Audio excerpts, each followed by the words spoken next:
Hello, welcome to another episode of Unlocked. I'm Skot, and today we've got a topic that we don't normally talk about on this show. And you're going to find out why it should have such an impact on you and your business, or just you and your personal life and you and your health. And it's all about unlocking the potential of people. And this is going to help you potentially do that. So I've got Ronan Levy on the call today. He is the chairman and CEO of Field Trip Health and Wellness. Now, he is a pioneer in the cannabis and the psychedelics industry. Now, you may have started to hear about the psychedelics thing popping up as far as therapy is concerned and different practices in that space.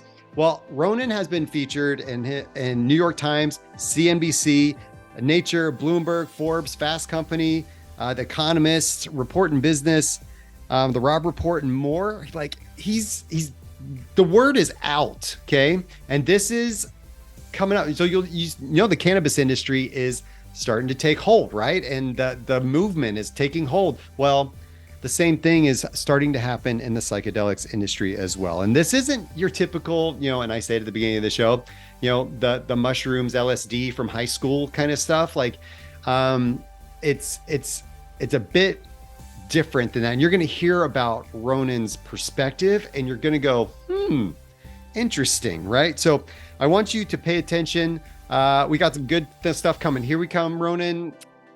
Drop it.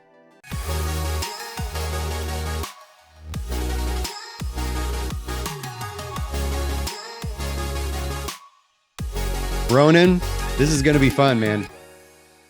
It is. It's a great topic. It's piquing a lot of people's interest these days, that's for sure.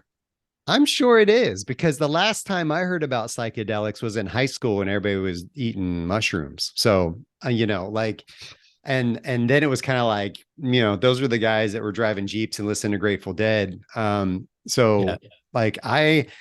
That's the picture I have in my brain. I'm here for you to help me shape that and reshape it into what it currently is and should be now. Totally. I'm going to come out and just say right off the bat that growing up, I was not a guy who drank. I didn't do drugs. All of this was terribly verboten for me. And I thought it was scary. So I just want to frame it as when I come here, and obviously I'm an advocate for it now. It's coming from a person who started from zero in terms of interest in this to being fully persuaded of the impact of what we're seeing happening right now. So just to make it clear, we are in the midst of a psychedelic renaissance globally right now. The interest in psychedelics is just taking off. And it's not on a grassroots level. I mean, across the US, I'm in Canada right now. We saw what happened with cannabis, grassroots activism, all that kind of stuff. And it led to a seismic policy shift around cannabis, which is amazing.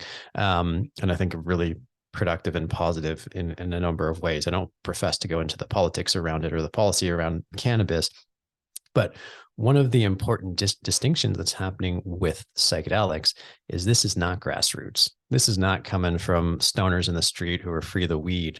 This is coming from academic and medical institutions that are conducting clinical trials on psychedelics. And I'll define what we're talking about in terms of psychedelics. We're talking about MDMA, or ecstasy, most commonly known as psilocybin or magic mushrooms, LSD, DMT, mescaline, a number of the psychedelics you've probably heard of over the years. And the clinical trials and the outcomes we're seeing around this not only are fantastic, they fundamentally challenge everything you got taught in high school. When you're in high school, you probably got this is your brain on drugs, advertisements with the cracked egg and all that kind of stuff. But what we're seeing, for example, there's an organization, it's a nonprofit called MAPS, the Multidisciplinary Association for Psychedelic Studies. They just completed the second arm of their phase 3 clinical trial, a clinical trial that the FDA gave breakthrough designation to, which means the FDA deemed it of significant importance with high likelihood of success, with a significant unmet need. They just completed their second arm of that. And what they found is that 2 or 3 MDMA assisted therapy sessions, so 2 or 3 days lying in a room with MDMA, doing therapy, led to an near effective cure for PTSD. For 75% of participants, near effective cure. To put that in context, if you go to your doctor right now, suffering with PTSD, your doctor is going to give you antidepressants, and they hope to achieve a 30% improvement in your symptoms. 30% improvement of your symptoms versus 75% of people being effectively cured by MDMA-assisted therapy. We've seen similar studies with psilocybin-assisted therapy for smoking cessation. They're looking into it for eating disorders. They're even starting to look into the application of psychedelic compounds for neurodegenerative diseases like Alzheimer's. The impact is incredible. And the amazing thing is, the severe adverse events, the negative consequences associated with using these compounds are virtually non-existent. Not only are these drugs, when used appropriately in the right context, not frying your brain like a fried egg, they're actually, and the science now shows, causing your brain to actually heal itself. There's a process that gets induced following psychedelic experience called neurogenesis or synaptogenesis, where your brain actually starts to rewire itself. And they can actually measure new synapses growing in your brain following these experiences. So we're seeing a truly revolutionary thing happen that is being medically driven. This is not just people going out, getting high and listening to the Grateful Dead. Again, nothing wrong with that if that's your jam. But what this is a medical revolution. In fact, right behind me, there's the New York Times. It's the front cover of the New York Times, which actually featured Field Trip. And the cover article says, psychedelics are poised to reshape psychiatry. That's how advanced this is getting and how much impact it's having. That's powerful. I mean, I'm hearing a lot about it. My wife, I mentioned to you earlier on the show, or before we started recording, is into functional medicine quite a bit and has been hearing a lot about it in the community and talking to me a little bit about it. And it's kind of like, I might, this is something interesting. I might want to explore, right? And for some things that she's doing and but I sit there and go, okay, so who's this for, right? So you're talking about PTSD, you're talking about Alzheimer's, you're talking about smoking cessation, you're talking about all these different things, right? And I mean, like, really, who is this for? I mean, are they, is it for ADHD treatment? Is it like, I mean, give me a little bit more context about who should be looking into this if they're just hitting walls with other types of treatments and they're just struggling to find that nugget. Like, what's the opportunity for them? Sure. So I become a person who actually advocates that it's for most people. There are certain exclusion criteria that I would suggest, and there are some medical considerations that I'll touch on. But from a medical application perspective, most of the interest and the research is around depression, anxiety, PTSD. And just to put a fine point on that, about 25% of Americans will be diagnosed with some form of mental health condition, depression, anxiety, or PTSD at some point in their lives. That number is growing. That's about 75 million, 80 million Americans, most of whom are not served by traditional treatments. In fact, if you look at it, it's only about 15% of people who see some degree of improvement with antidepressants. That leaves 85% of other people who are diagnosed with depression effectively with no treatment options. And even the people who do have positive outcomes on antidepressants, the improvements are pretty marginal. They're not very significant. Doesn't mean antidepressants aren't helping a lot of people. They are. But we're talking about the 80 million people in the US are going to experience this in their lives. And as I touched on, the results are incredible. At Field Trip, we provide ketamine assisted therapy. Ketamine is an FDA approved drug, so there's no questions about legality or scheduling or anything along these lines. And what we see is, on average, our clients see their depression and anxiety scores go from severe to mild, and those improvements go out 6 months on average. That's significant. I don't know anything out there that comes close to offering these kind of results. in terms of conventional treatments. With psilocybin, some studies have suggested that the benefits can go out 5 years, right? 5 years of improvement after one afternoon sitting in a therapist room on psilocybin. This has all been done in the clinical trial kind of context.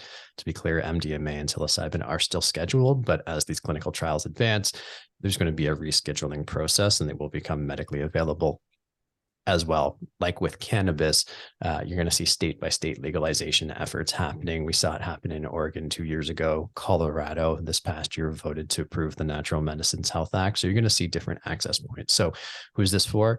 People suffering with depression, anxiety, for sure. Incredible outcomes, safe outcomes, better outcomes than conventional treatments. What isn't really being talked about in the modern context, because there's so much fear about repeating what happened in the 60s and leading to some sort of political or cultural backlash, is the pro-social side effects of psychedelic assisted therapies. So not only do we see that people's depression and anxiety and trauma scores go way down, we also see that their creativity improves. We also see that their empathy improves. We also see that their regard and concern for the planet and other people also improves, right? The truth is every single one of us, without exception, has some stuff we're dealing with. We have some trauma. We have a parent who died. We had a parent who was just not responsive to us. We had a bully beat us up in school. We were touched inappropriately by a guy at the dance. We've all got that, and we all carry that. And most of us don't do the work to help resolve that. And it helps inform. It makes, the fights you have with your partner, those that much more raw. When those things that your partner says, like, just trigger you, and you're like, I don't know why that triggers me so much. It really shouldn't, but it does. Those are the nuggets of just the experience of life, of all the small t traumas that we experience. And so psychedelics can help us, the people. I've never been diagnosed with depression or anxiety. I've never taken an antidepressant. But my experiences with psychedelic have been so life affirming, have helped me open up to experience and life in so many ways, have made me a much better business person and entrepreneur because I can be more empathetic and understanding to my employees, has helped me tap into different forms of creativity. It really is super powerful in so many ways. Again, this isn't talking about just like taking LSD or psilocybin whenever you want and going to a concert. That's okay too. But what we're talking about is psychedelic assisted therapies, doing it in a controlled context with therapists to help you work through your stuff. So long-winded way of saying this is for most people, I believe. There are certain exceptions. If you have schizophrenia, severe bipolar, certain exceptions where there's already arguably a tenuous nexus to reality as it's described. Maybe psychedelics are not the greatest option, but for many people, for most people, in my opinion, you could benefit from properly provided psychedelic assisted therapies.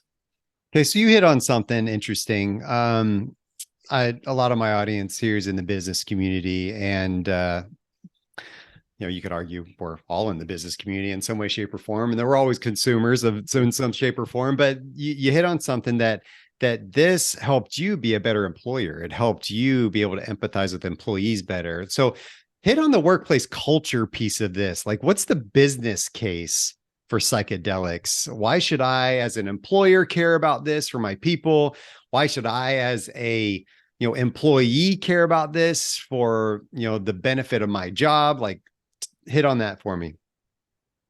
Yeah, I think there's two answers to that. One is, let's just talk the kind of hard facts associated with it.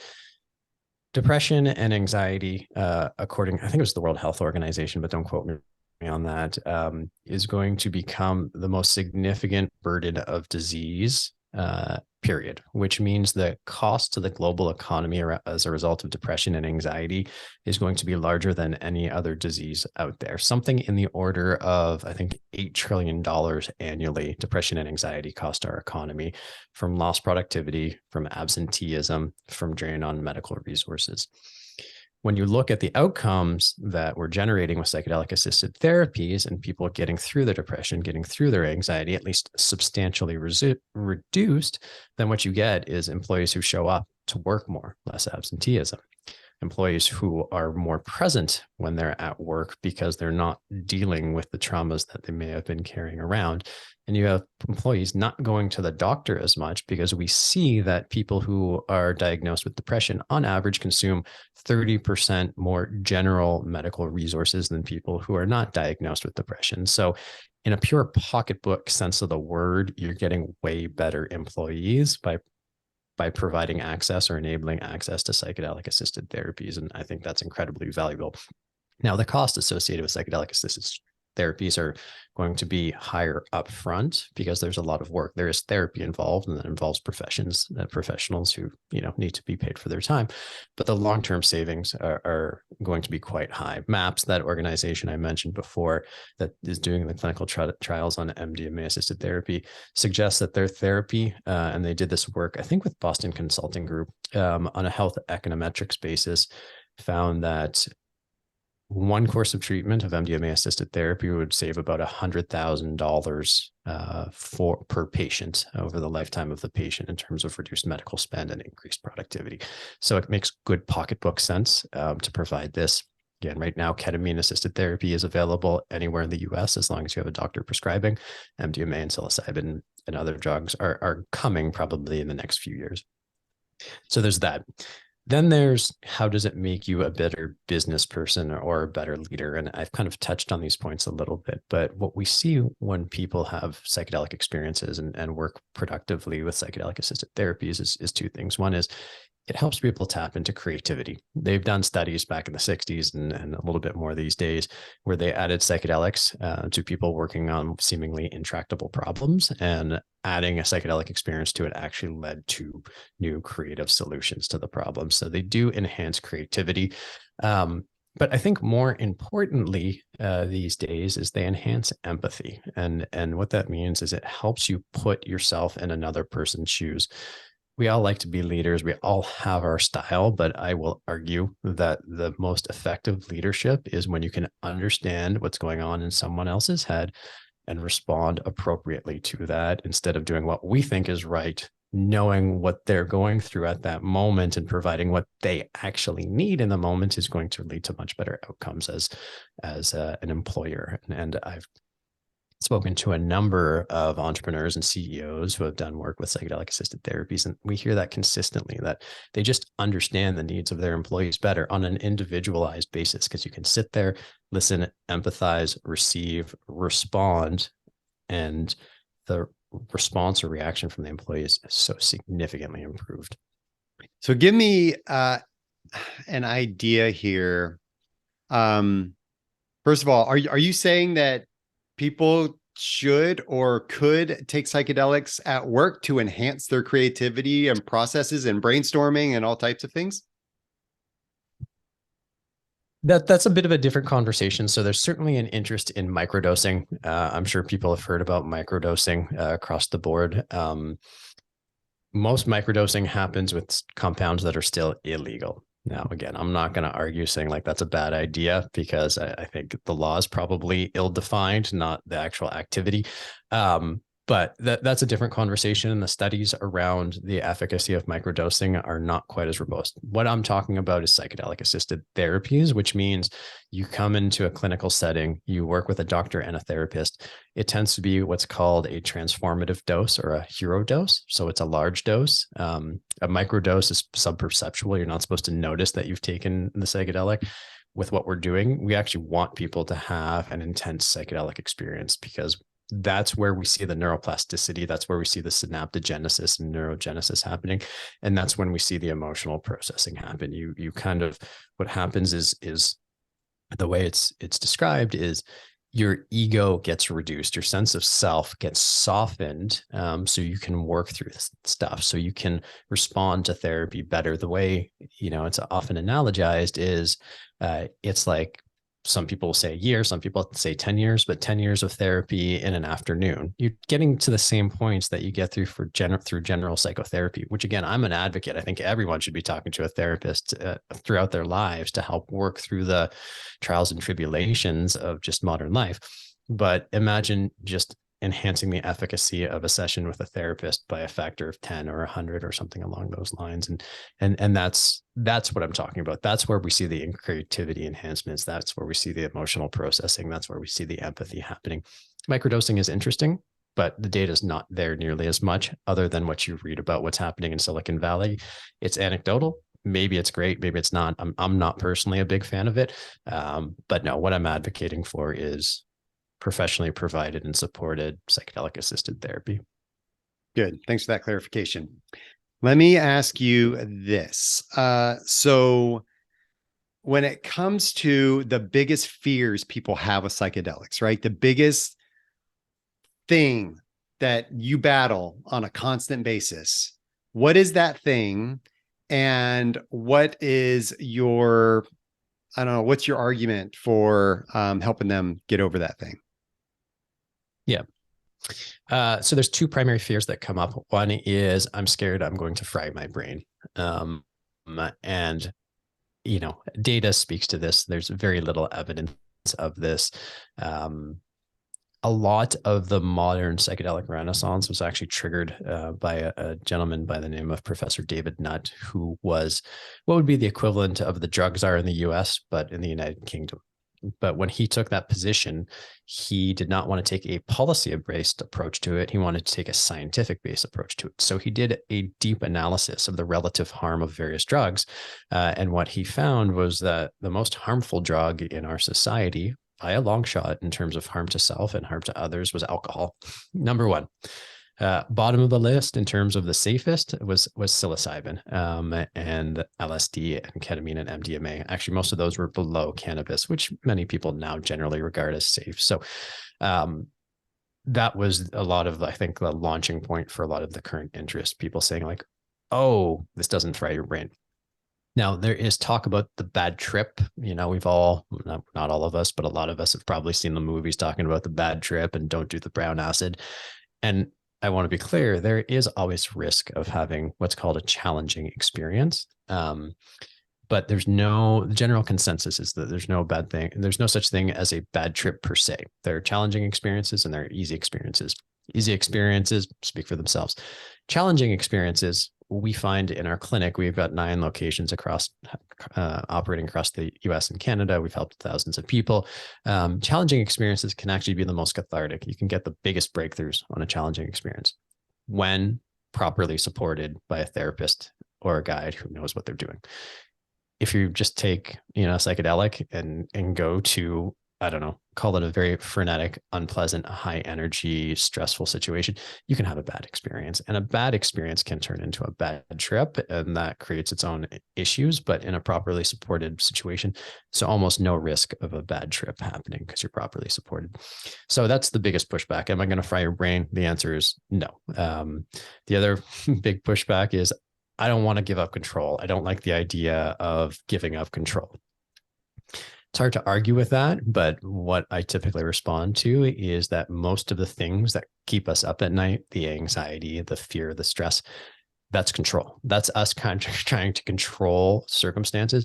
And so actually the experience of psychedelics, of letting go of control and feeling comfortable and safe with being out of control in a positive sense, is actually one of the most redeeming things that people can experience. And so I strongly encourage people to do it. You know, again, you can also work up. You don't have to go to the high dose experiences where you're most out of control. You can have lower dose experiences to get a sense of it. There are also ways to approximate a psychedelic experience. If anyone's heard of breath work, through different breathing techniques, you can actually induce a semi-psychedelic state, which actually can be very cathartic. So you can get a sense of what you're about to experience in psychedelics through breath work or meditation. And so people who are really scared about losing control, I suggest try breath work, see how that feels. If it feels positive and constructive, then you can continue the exploration as needed. Good. Okay. Let me do you have any case studies? Do you have like a success story that's kind of short and punchy that you could share with us right now? I know I'm putting you on the spot here, and I don't want you to divulge personal information or anything like that, but anything that you could share? Yeah. There's been a couple. So just yesterday, actually, in Sports Illustrated, an article came out about a young NBA player named Tyrell Terry. Tyrell actually came to our field trip location in Santa Monica because the anxiety of playing in the NBA was effectively killing him. Like, it was reducing his happiness. And he came to field trip specifically with a view to trying to get past that anxiety so he could keep playing in the NBA. What happened was he got through his anxiety and realized, I don't want to play in the NBA. And so he actually retired at the age of 23. I consider this a massive success story. You know, some people would be like, oh, you kind of blew it. You had an NBA player who walked away from his career. I don't think so. I think this is a person who recognized his like true passions, his true callings, what motivates him. And he was living a life that he didn't want to live. Now he's on a path to living a life that he really wants. And I think he's much happier for it. So that's one simple example of a guy who got through his anxiety, realized on the other side of it, what he was trying to solve his anxiety for wasn't actually what he wanted. And now he's on a path that he's much happier with. That's cool. That's cool. And then when people I mean, how many times is it like a 6-month treatment and then they're like, quote unquote, cured? Like, or do they come back for like maintenance treatments? And like, how does that usually work with psychedelics?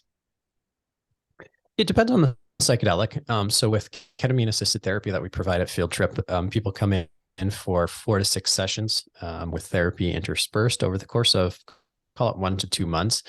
And then we often don't see them again, or they'll come back 6 or 9 months later for a single session, kind of just to maintain the benefits that they experienced. With MDMA and the trials, there were just 3 sessions, and that led to total remission. Now, we haven't followed those people for years and years afterwards. So do symptoms of PTSD come back? Possibly, but where they are right now, it seems like they're pretty effectively cured. So it really is compound by compound specific. The truth is, though, we had that question from investors at various points in our career being like, if this is so effective, are you going to put yourself out of business offering these therapies? And our answer is, one, if we do put ourselves out of business because we solve depression and anxiety, that's an outcome that we're prepared to live with. But secondly, it's just not the nature of life. You know, just because you go through MDMA assisted therapy and you deal with your PTSD from being a military veteran in Iraq doesn't mean you're not going to get into a car accident, or a parent isn't going to die, or something else isn't going to happen. Life continues. Trauma happens. It's a part of life. Learning how to respond to it is really the important thing. And so even when people are cured, they often come back because new challenges arise. And that's perfectly okay. I think that's just a real honest assessment of what life is about. Yeah, there was times when my wife would come home as a dental hygienist, and she's now going into nursing school, but as a dental hygienist most of her life, she'd come home, she'd be like, oh, why don't people floss their teeth? Right? Like, my wife lives with floss in her mouth all the time. Right. So she's like, why don't if people would just floss their teeth, they wouldn't have so many issues. And I said, well, you should be grateful they don't floss their teeth because you have a job. And she's like, that's not the point. You know, it's like, I don't want people, you know, it's like, I would love it if I didn't have this job of having to, you know, cure people of all these things. Right. And like clean their teeth. So it's the same. Everybody in the medical profession, I'm sure, says the same thing. Right. But the fact is, we're always going to need it. We're always going to need something like this to help us through that trauma, like you said, or, you know, whatever it is in life. So if somebody wants to get started in psychedelics, you talked about breath work for those that may be a little bit hesitant at first, but how does someone get started in this? Is it legal everywhere, or do I have to go to certain states in here when I'm in the States to get it? Like, how does that work? Yeah. So for people who want to get started, if you're just looking for information or meditation or breath work techniques, we actually have an app. It's called Field Trip on iOS and Android. Great place to get if you're looking for very basic starting point, it's a great place for that, because we created it for that exact reason. In terms of legality, all across the US, ketamine assisted therapy is legal, provided that the ketamine is being prescribed by a doctor. Like I said, it's an FDA approved drug. Most doctors can prescribe it. And if they do, then it's perfectly legal to do this kind of stuff. with psilocybin and MDMA and the classic psychedelics that are still scheduled, there's a robust underground movement happening right now. And, I can't offer much specific guidance in terms of how to find it, but if you start asking questions in most kind of metropolitan centers, you probably find people who can provide input. There are, a lot of great resources. You can follow Field Trip Health on Instagram and Twitter and all that kind of stuff. We provide a bunch of information about ketamine assisted therapy, but the psychedelic movement more broadly. If you're looking for books, Michael Pollan published a book about 5 or 6 years ago called How to Change Your Mind. It's a wonderful deep dive into the whole psychedelic renaissance with a pretty good conversation about the science. I've got a book coming out in a couple of months through Hay House called The Ketamine Breakthrough, which is a deep dive into ketamine and ketamine assisted therapies.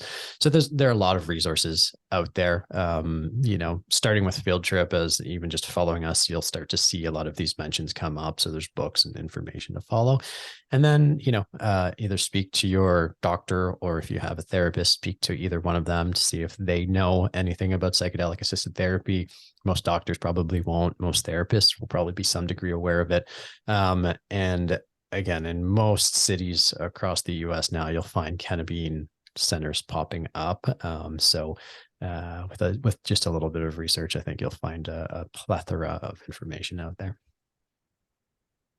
This is good. This is, I've never had anything like this on the show. This has opened my mind and educated me, which, if this doesn't do anything for anybody else, thank you, Ronan, for helping me. I know my wife is going to be all over this. She will definitely love Awesome. that I spoke to you. So I'll share it with her and everybody else that I know that's in kind of interested in this topic. So, people want to get in touch with you. What do they do? I mean, Field Trip obviously is a good place to go, but how else? Yeah, you can follow me on socials at Ronan D. Levy, D as in David. That's a good place. If you want to email me, feel free to email me, ronan@fieldtriphealth.com. Happy to answer any questions. Those are the best places to start, I'd say. All right, Ronan, it's been awesome, man. Good job. Thank you. Thank you. Thank you for the opportunity. I take it as a mission to try and help at least inform and educate people so they can start asking the right questions. And every opportunity is welcome. So thank you. There were some interesting stats in there, right? So 75% versus 30% of PTSD efforts, right? That of an impact on PTSD.